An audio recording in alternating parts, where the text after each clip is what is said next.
I think one of the strange, selfish kind of goals that you're compelled to try as a songwriter is coming up with the idea of one part for the whole song. Maybe it's a riff, maybe it's just the progression doesn't change. But if you can get away with that, it's just this secret kind of feeling like, rad. It doesn't feel like it's one part. There is an arc to it with the other elements you might add to it or take away from it that make it feel like it goes somewhere, that it has sections, that it moves. But fundamentally, if you were to pay closer attention to it, you'd realize it's just one thing. Working on the song Surviving was an opportunity to go for that. So I came into the studio a little bit before the other guys one day when we were meeting up to write material. I wanted something to kick around, like a basic kind of place to start from. So I just brought up a click track and I started playing guitar. So the arbitrary tempo I picked was 124, because you can't just keep it 120. You can't just like roll default. You have to do something slightly different. So 124, bump it up, Default plus 4. And I came up with the guitar riff like this.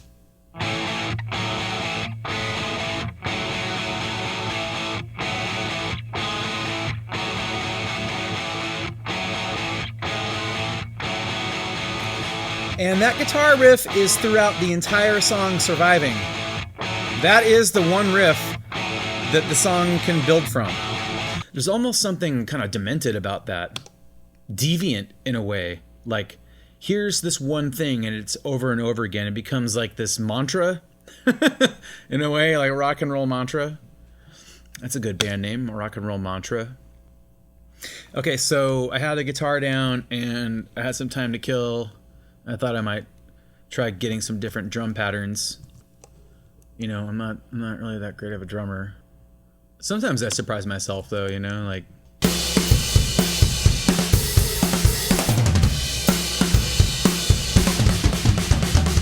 But for the most part, it's like.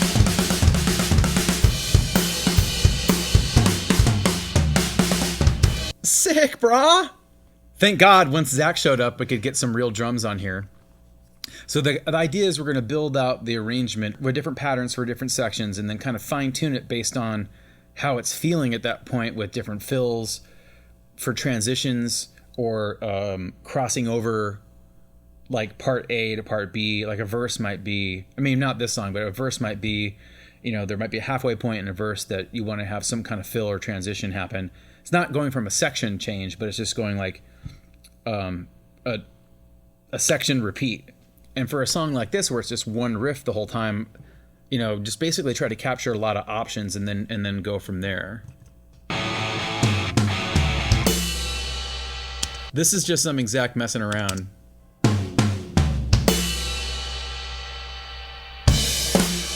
But it was so rad that we kept it, and a version of that ends up on the final song.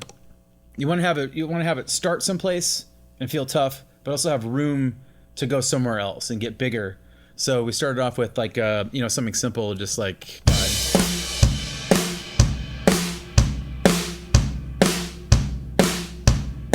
if it ain't broke. So that's like a basic idea, kick flams and flam rest. I just kind of let Zach go on that, and maybe like every 4 bars or maybe even every 8 bars, ask him to just try some different fill options. Or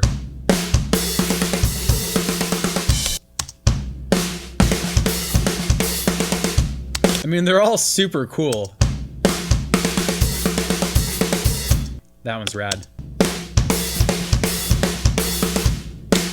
That one is one of my favorites, like this one.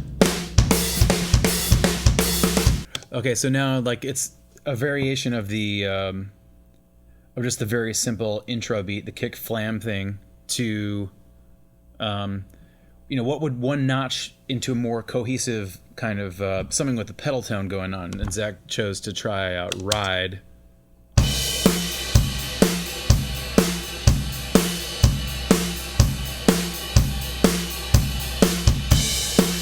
Again, like just kind of going for it in every 8 bars where it feels like there would be a transition. If there was a song going on, he tries different fills. when you're in a groove and you're just kind of zoning out, you get a couple that you think are good. You know, like, okay, that one's cool. Okay, that one's cool. And then after that, it's just like, it gets sort of silly because you got the cool things. Now you can just let loose and try whatever you want. And some of those actually end up being the more usable ones, the more exciting ones that end up into songs. What's this guy? Hi-hat. You got a more tight, you got Thunderstruck here. Okay, so what would one notch be? And we got the ride, we got the hi-hat beat. Now what, maybe something a little more open we could use probably later in the song, like a crash ride.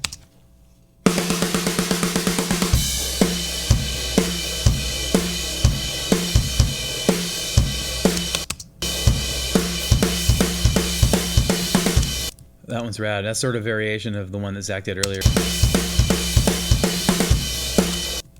Okay, so now maybe what happens if we move away from the straight beat, like a swing to it.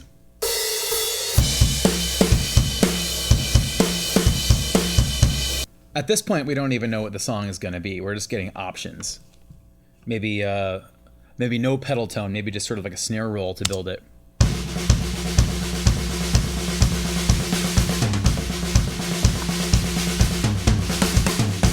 Okay, and then we want just full-on rock.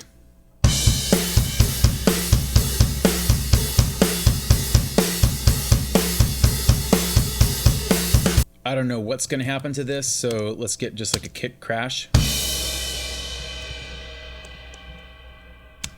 So if I'm constructing a demo, there's at least some kind of ending that sounds real.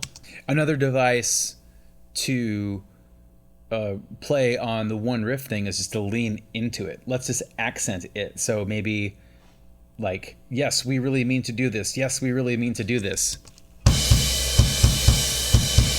We really mean to do this. We do this. We mean to do this. It's like, you're not wrong. We're doing this the whole song. Okay, so now that I got all those parts, I kind of like pick out the bits that I think are kind of cool. Like, I don't even know what that is, but it's rad.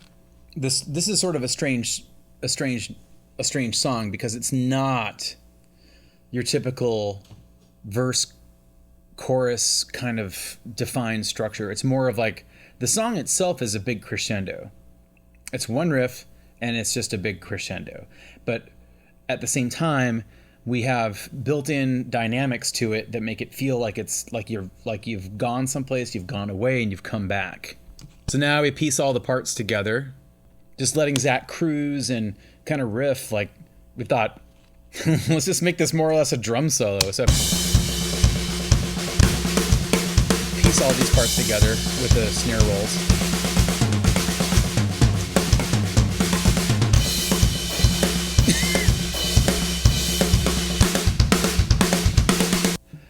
I don't know. I mean, like I'd put this together and show it to Zach and be like, what are you talking about, man? This is just an acoustic bass.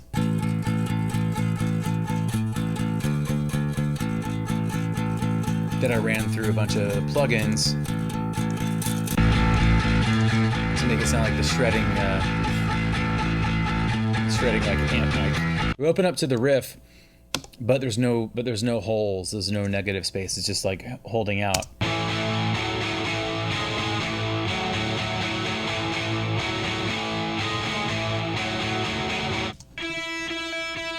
I'm a Tree.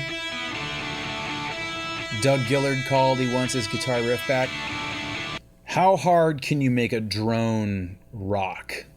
These guys start walking in here, some accents. So since the whole thing is a big crescendo, it felt like that, we really got to take it somewhere. So I have all these guys slowly fading in here to kind of make it feel like there's this mania that's looming. We got the hearing aid test. I wanted it to be a challenge. It's like a challenge, like something has gone really wrong. I dare you to keep listening to this. I dare you to like this. That's the goal for the end of Surviving. it's gonna just overcome everything. And then I always pictured this moment being like in the show as like, you know, like the like blinders just keep blinding the crowd, so it's just like everything, like everybody in the audience is just has a searchlight in their face by the end of the song is what I wanted this to feel like.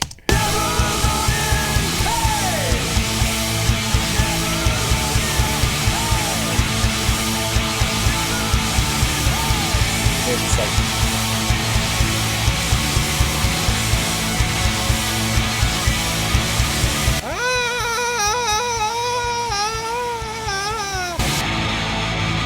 and then the song ends.